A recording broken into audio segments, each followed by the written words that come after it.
시청자 여러분, 그리고 오늘 저희 강의를 들으러 오신 방청객 여러분 반갑습니다. 그리고 오늘은 도소매업 창업 전략 마지막 시간으로 앞에서 유통 도소매 환경을 했고, 두 번째 부분은 상품 부분을 여러분한테 강의를 했었고, 세 번째는 점포 운영에 대한 이야기를 했습니다.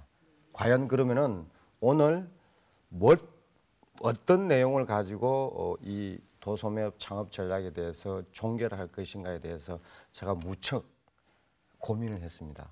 제가 창업자의 입장으로, 아니면 초보자의 입장으로, 그렇지 않으면 사업을 하고 있는데 지금 어렵거나 이런 분들을 위해서 제가 준비한 내용입니다. 궁금하시죠? 네.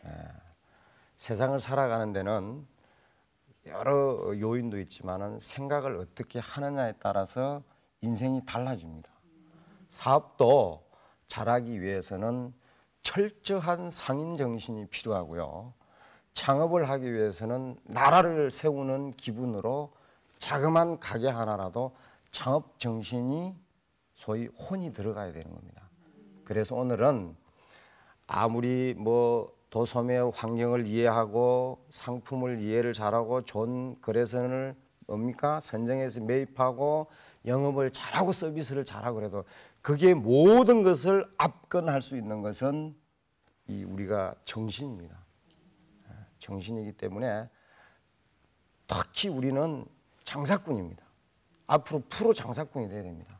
그래서 제가 강의 시작할 때 말씀드린 대로 이 지구상에서 제일 머리가 영리한 사람은 상인이다. 상인입니다. 제가 경제학 박사입니다마는 학사, 석사, 박사 후에는 장사라고 미국에서 아주 성공하신 분들이 말씀하셨어요. 역시 맞습니다. 장사가 박사를 거느립니다.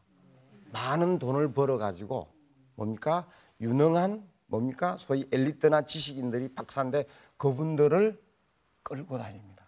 이게 장사죠. 그러니까 장사꾼이 이 지구상에서 머리가 제일 비상하다는 거죠. 왜? 또 한 가지 있어요. 고객의 주머니, 정말 어렵게 번 돈이에요.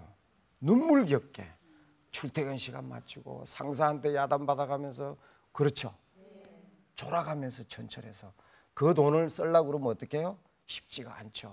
근데 여러분들은 그 주머니 돈을 뺏어내는 주인공인 거예요. 많이 뺐으면 부자가 되겠죠, 여러분도. 그래서 모든 고객들 머리 위에 있는 게 상인입니다. 머리가 좋죠. 저도 사실 머리가 나쁜 건 아닙니다. 그래서 여러분하고 같이 있으니까 머리가 좋은 분하고. 그래서 철저한 상인 정신을 가지려면 어떻게 합니까? 모든 분야가 마찬가지겠지만 어떻게 해요? 목표를 분명히 가져야 됩니다. 내가 이 가게를 통해서, 이 도소매업을 통해서, 이 업종을 통해서 도대체 왜 사업을 하느냐, 그렇죠? 명확한 목표에 대한 질이 중요합니다. 이 질이 뭡니까? 돈을 어떻게 윤리적으로 벌으는 거예요. 아편을 팔아서 벌은다든지, 그렇죠? 부정적인 방법으로 돈을 벌게 되면 학생 생활기록부에 뭘 해서 돈을 버는지에 대해서는 기록을 할 수가 없습니다. 그래서 돈은 어떻게 해요? 품질 있는, 수준 있는 돈을 버셔야 된다는 거죠. 이해가 가십니까? 이건 예를 들면은 다른 사업을 하시는 분이 오해를 하실지 모르지만은 제가 구두를 닦으러 갔습니다. 그래서 이제 구두가 이제 노점상이기도 하고 여러 가지 도로에 좋은 점도 있는 반면에 좋지 않은 점이 있어가지고 서울시에서 줄인답니다. 그런데 그 구두를 하시는 사장님께서 보통 구두를 하시는 분들이 구두방에서 자식들을 혼사를 치를 때는 하지 않는다고 그럽니다. 이게 직업이 기천이 있으면은 유감입니다만은 그렇게 성실하게 돈을 버는데도 불구하고 남들이 그렇게 이해를 안 해준다는 거죠. 그래서 돈은 질이 높은 돈을 벌어야 된다는 거죠. 돈도 수준이 있는 겁니다. 그런 이야기고요. 그 다음에 돈을 벌 합당한 이유가 있어야 됩니다. 내가 이 돈을 어디 쓸 거냐? 가문의 영광을 위해서 쓰느냐?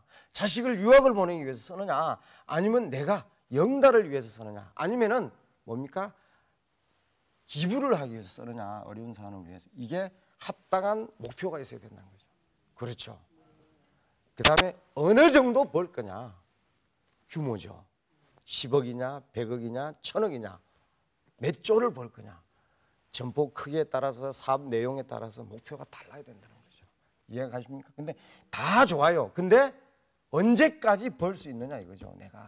내가 50에 70에 예를 들어 그러면 어떻게 되면 여러분들 생명에 대한 수명이 정해져 있어야 됩니다. 기간이. 그래야 돈을 언제까지 벌지 않습니까? 저 같은 경우에는 89세로 정했는데 93세로 연장했습니다. 그때까지 기간별로 목표가 있는 거죠. 그렇죠? 돈을 버는 것도 목표를 분명히 하십시오. 그래서 이렇게 하다 보면은 목표는 서둘러서 되는 게 없습니다. 빨리 가려고 하다가 잘못 가면, 돌아가면 어떻게 해요? 시간만 낭비하시죠. 여러분 차 운전하시다 그런 경험을 설명 안 하셔도 잘 압니다, 제가. 그래서 원칙을 지켜서 사업을 하시라는 게 상인 정신입니다. 부정적인 상인은 오래 가지 못합니다. 위에 사과는 번지르르한데 밑을 보니까 별 볼일 없는 사과였다. 그 상인은 상인 정신이 옳지 않는 상인입니다. 제가 이야기한 뭡니까? 합당한 상인이 못 되는 거죠. 돈을 바르게 버셔야죠. 이제 상인 정신은 우리나라 상인 정신도 있습니다. 우리나라 상인은 될 때까지 합니다. 우리나라 어떻게 보면은 뭐 은근과 끈기라고 하는, 우리나라 상인은 될 때까지 합니다. 근데 다른 외국의 상인들은 잘 사는 선진국이라든지 전통적인 중국 상인은 어떨까요? 보면은 중국 상인은 의사결정이 굉장히 신중합니다. 그리고 이제 중국말로 관시라고 그러는데, 아까 제가 인간 중심이 제일 중요하다 그랬죠. 인간관계를 제일 중시하는 게 중국 상인입니다. 한 번 믿으면 죽을 때까지 믿습니다. 그리고 신세를 졌거나 피해를 봤으면 죽을 때까지 갚습니다. 그래서 중국 영화에 무술 영화가 많고 부모를 죽인 사람을 자식이 원수를 갚고, 심지어 임금을 쓰러뜨리는 사람은 신하가 대를 이어서 원수를 갚는 게 그냥 두지 않는 거죠. 밥 한 숟가락을 얻어먹어도 꼭 대가를 치르는 게 중국 상인입니다. 철저하다는 거죠. 그 다음에 유태 상인은 뭡니까? 머리, 그 다음에 돈을 모으는 기술을 가르칩니다. 그래서 여러분 잘 알다시피 이스라엘은, 유대인은 태어날 때 딱 두 가지로 나눕니다. 학문을 시킬 거냐, 장사꾼으로 만들 거냐, 딱 둘을 우리나라는 어떻게 해요? 다 시키려고 해요. 그건 안 됩니다. 포기하십시오. 둘을 가질 수는 없습니다. 그래서 유대 상인, 이스라엘 지식인들은 미국 정치를 지배하고 미국 경제를 지배합니다. 둘 중에 하나. 우리도 다 잘하려고 여러분 하지 마십시오. 한 가지 업종, 한 가지 전문성을 가지고 거기에 뭡니까? 성과를 낼 수 있는 상인이 진정한 상인이죠. 나는 인삼 장사다, 나는 옷 장사다, 나는 신발의 도 같은 상인이다. 이게 필요한 겁니다. 그걸 달인이라고 그러죠. 달인이라고 그러죠. 그 다음에 독일 상인은 제가 게시타프 같죠. 지금 나이가 들어서 좀 부드러워졌습니다만은 제가 멘도나리오, 독사요, 벤치요 그렇습니다. 별명이. 걸려들었다면 살아나가질 못하고 철저한 기질을 가지는데 독일적인 기질을 가지고 있습니다. 제가 히틀러라는 이야기는 절대 아닙니다.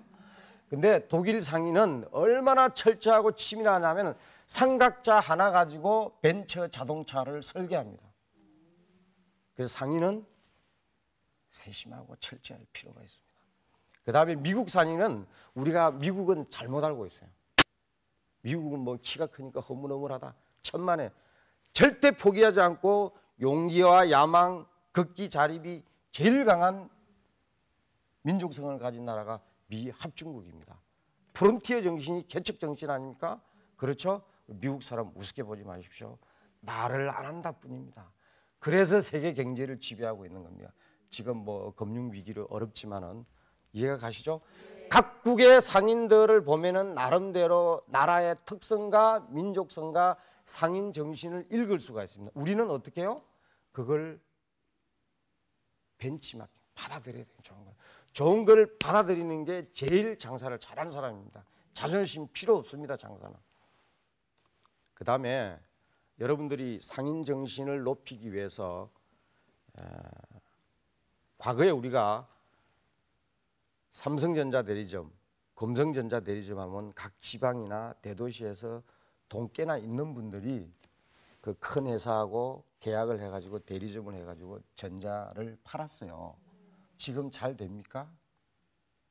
옛날 같지가 않죠.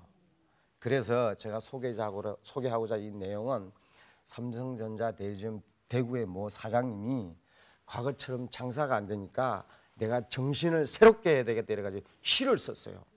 지금 여러분들 시간이 있으면 제가 이걸 낭송하고 싶은데 여고 시절에 시를 낭송하던 하는 것처럼, 근데 시간이 없는 관계로 제가 압축해가지고 말씀드릴 테니까 장사꾼이 심정이 어떤지, 삼성전자 대리점 사장이 어떤지, 이 내용은 삼성전자 전 사장들한테 교육대 쓰는 교환입니다. 보세요. 하늘에 해가 없는 날이라도 나의 점포는 문이 열려 있어야 한다. 하늘에 별이 없는 날이라 해도 나의 장부에는 매상이 있어야 한다. 상인은 오직 팔아야만 하는 사람, 팔아서 세상을 유익하게 하는 사람, 그러지 못하면은 점포 문에다 묘지라고 써 붙여야 한다. 절박하죠. 여기 이 십기가 제가 다 낭송한 건 아닙니다. 상인 정신이 철저하게 뭡니까? 여기 포함되어 있다는 이야기죠. 그래서 그 인류 삼성이 이런 사장이 있기 때문에, 대리점 점주가 있기 때문에 오늘날 초인력 기업이고 글로벌 기업으로 성장하고 있는 겁니다. 여러분들도 이런 상인 정신이 필요합니다. 아주 좋은 시를 제가 소개해드렸죠. 가슴에 와 닿습니까? 네. 그 다음에 우리나라를 대표하는 대표 상인은 누구일 것 같습니까? 연속극도 했죠. 아주 재미있었죠. 장사꾼들은 그 드라마를 다 봤죠. 임상옥 씨죠. 영화배우가 아니죠. 상인이죠.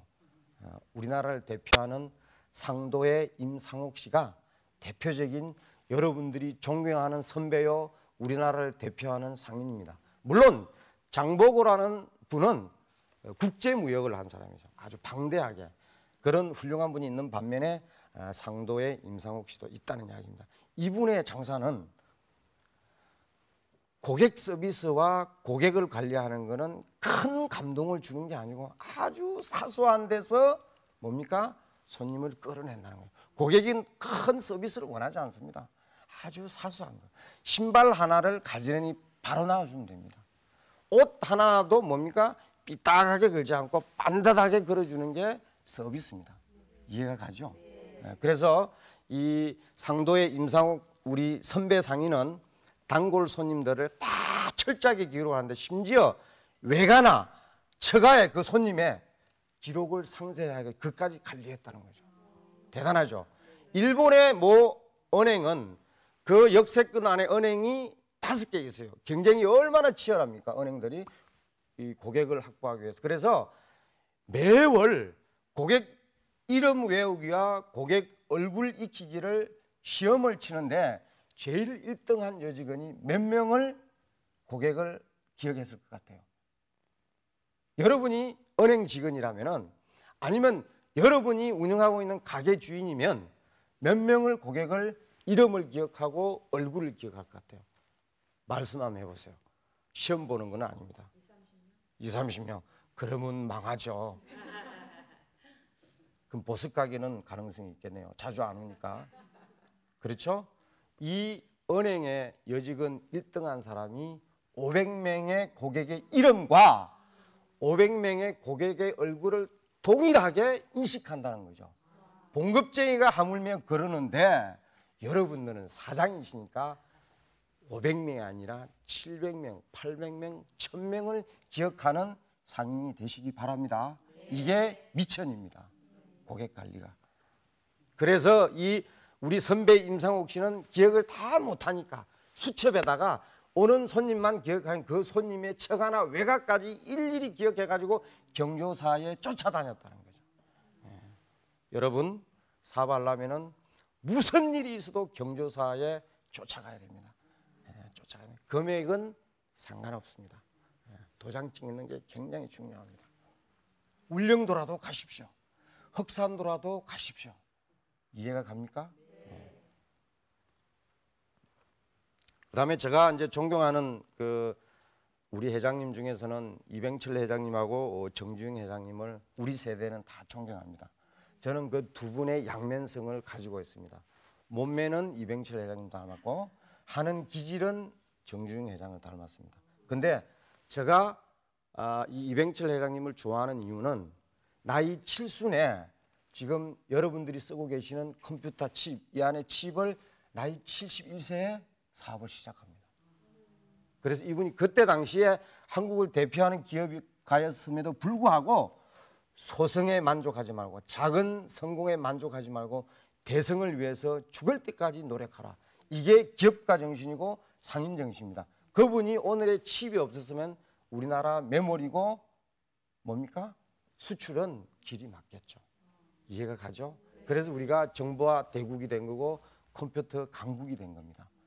그래서 여러분들 다 젊으시니까 희망이 넘칩니다. 그러면 미국은 지금처럼 방대하고 잘 살고 부유한 나라느냐? 천만에 과거에 제가 록펠러라는 분 아시죠? 재단에 미국을 대표하는 기업가입니다. 세계적인 기업가고 또 기부를 제일 많이 하신 분인데 이분이 사업을 초기에 시작할 때 여러분이 창업할 때처럼 한번 들어보세요. 우리는 돌과 바위 투성인 곳에서 우리가 갈 길을 새로이 발견해서 찾아가야 됐다. 길이 없었다는 겁니다. 바위 투성이었다는 거죠. 우리에겐 지탱할 아무런 경험도 없었다. 처음 시작하니까 경험이 없었다는 거죠. 태어날 때 배우는 건 아니니까요. 자본을 얻기는 매우 어려웠고 돈, 누가 돈을 줍니까? 신용이란 신비 그 자체였다. 신비가 여러분 신용 있지 않습니까? 카드도 쓰시고 외상으로. 그만큼 미국을 지탱했던 세계적인 기업가들도 창업 당시나 시작할 땐 이렇게 허허벌판에서 돌멩이 속에서 사업을 시작했다는 거죠. 그래서 뭐가 필요합니까? 개척 정신이 필요하다는 거죠. 저는 어떨 것 같아요? 저는 태어나면서 대기업의 임원이 되고 학문을 해서 박사가 되고 전문가가 될 거를 생각하고 태어났습니까? 아니죠. 마음을 그렇게 먹고 정신을 가다듬고 의지를 가졌기 때문에 전문가가 될 수 있다는 그런 이야기죠. 여러분들도 스타 상인이 돼야 된다는 이야기죠. 마음 먹으면 그렇게 된다는 거죠. 처음부터 뭡니까? 평탄한 사람은 없다는 이야기입니다.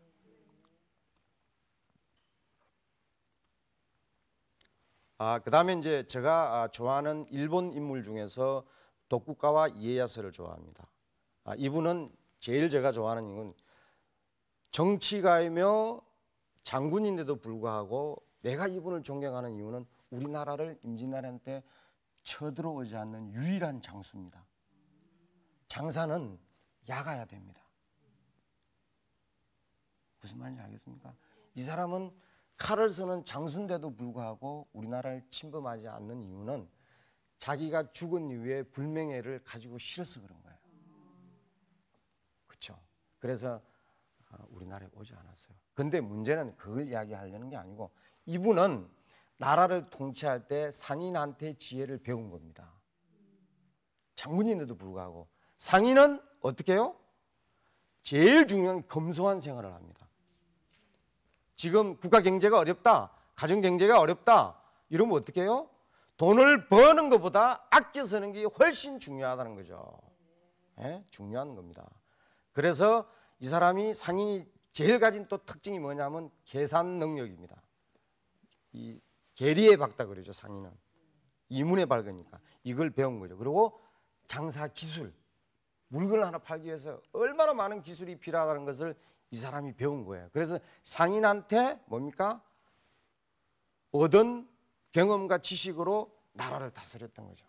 검소하게 하는 게 국민은. 일본은 얼마나 검소합니까? 그죠? 그리고 계산 능력이 빠른 거는 뭡니까? 일본을 경제 동물이라고 그러죠. 이게 다 연유가 있다는 거죠. 예. 그래서 뭐 종교의 어떤 차원을 넘어서 바이블에도 보면은 이런 말이 있어요. 너는 이렇게 덕업지도 차지도 않으면 미지근하면 내 뱉는다 그랬어요. 분명한 이야기입니다. 음식도 그렇죠. 뜨거운 음식이 있고 찬 음식이 있는데 미지근한 음식은 우리나라 음식은 별 볼 일 없습니다. 그래서 어떻게 해요? 입에서 내 뱉어버린다고 그랬잖아. 그렇죠. 그래서 무엇보다 내 마음을 지키고 그것이 바로 나의 복된 삶이 될 수 있다는 거죠. 나를 지켜야 돼. 상인으로서 나를 지켜야 된다는 거죠. 그래서 내 마음을 다하고 목숨을 다해야 상인이 될 수 있다는 거죠. 목숨을 함부로 버리지는 마시고 죽는 척만 하세요. 손님한테. 죽으면 안 되니까. 그래서 우리는 결론을 짓도록 하겠습니다. 사업을 한다는 것은 돈을 더 많이 벌기 위해서 하는 겁니다. 그렇죠? 편안한 것을 포기하는 것입니다. 주 5일 근무도 포기하고 가족끼리 안락하게 외식을 하는 것도 포기하고 다 포기하는 겁니다. 제가 상인정신이 뭔지, 장사가 봉급쟁이보다 얼마나 힘든지 사례를 하나 들려드리겠습니다. 그러면 여러분이 절실하게 와닿을 겁니다. 외환위기 때 기아자동차가 무너졌습니다. 현대자동차로 흡수했습니다. 거기에 모 담당 과장이 명예퇴직을 당했습니다. 생계가 곤란해서 소위 가게를 하나 했습니다. 가게를 했는데 부인과 그 주인공이 아무리 해도 한 달에 150만 원 이상을 벌 수가 없는 거예요. 그래서 크리스마스 이브 날 이 애 둘이 우리 가게에 절대 오지 말라 그래서 위험하니까 길을 건너고 애들이 나이가 어리니까 그런데 엄마 아빠가 보고 싶어서 가게에 찾아왔어요. 울면서. 그래서 아버지가 어떻게 했어요? 이놈의 자식 가게 오지 말라고 그랬잖아. 창피하게. 왜 왔어? 위험한데. 돌려보냈어요. 근데 이 남자 주인공이 그날 크리스마스 이브 날이었는데 배달을 하러 가게 됐어요. 뭐 아파트에 탁 가니까 크리스마스 캐롤송에 탁 데코레이션 해가지고 가족끼리 탁 바치고 있는 거야. 음악 탁 틀어놓고 와인 한 병 먹고 그 자기는 배달하고 소위 수금하고 아파트 12층에서 울면서 1층까지 내려왔습니다. 그런 각오로 해야만이 장사꾼이 될 수 있습니다. 상인은 희생이 필요합니다. 소비자를 위해서, 고객을 위해서. 그렇지 않으면은 고객은 주머니를 절대 열지 않습니다. 이해가 갑니까? 그래서 제가 오늘 마지막으로 도소매업 창업 전략 중에서 이런 상인 정신과 창업 정신을 가르치는 것은 아무리 날고 기는 장사꾼이라도 이런 마음이 흐트러지거나 소위 우리가 초심을 잃게 되면 장사꾼이 무너지게 되고요. 맨 먼저 아는 사람이 손님이 맨 먼저 감을 잡습니다. 그러면 다른 가게로 떠나갑니다. 그래서 상인 정신을 투철하게 무장하고 그 다음에 초보 시작했던 창업 정신을 잊지 말고 여러분들이 사업을 해 가셔야 된다는 그런 이야기입니다. 그래서 이제 우리가 이런 걸 하기 위해서는 어떻게 자기를 되돌아봐야 됩니다. 도대체 무엇이 잘못되었나 내가 고객 입장에서 볼 때. 그렇죠? 그리고 누구에게 잘못이 있느냐, 종업원이 잘못하느냐, 내가 잘못하느냐 이런 것들을 뭡니까? 변화를 시켜야 된다는 거죠. 그래서 어떻게 해야 소기의 목적을 달성할 수 있느냐, 내가 모든 걸 버리고 장사를 해서 돈을 벌 목적이 뭐냐에 대해서 깊이 있게 생각할 수 있어야 되는, 이게 상인 정신이 시대에 따라서 상황에 따라서 철저하게 변화하고 본인 스스로가 나이에 관계없이 뭡니까? 개혁하는 참신한 정신이 필요하다는 그런 이야기입니다. 그래서 오늘은 마지막 시간이기 때문에 강의가 좀 부드럽고 상인 정신이었기 때문에 다른 과정보다 여러분들이 더 유익했을 걸로 생각합니다. 여러분 그동안 방청해 주셔서 감사하고 시청자 여러분께도 대단히 감사드립니다. 도소매업 창업 전략에 대한 강의를 이것으로서 마치도록 하겠습니다. 여러분 대단히 감사합니다.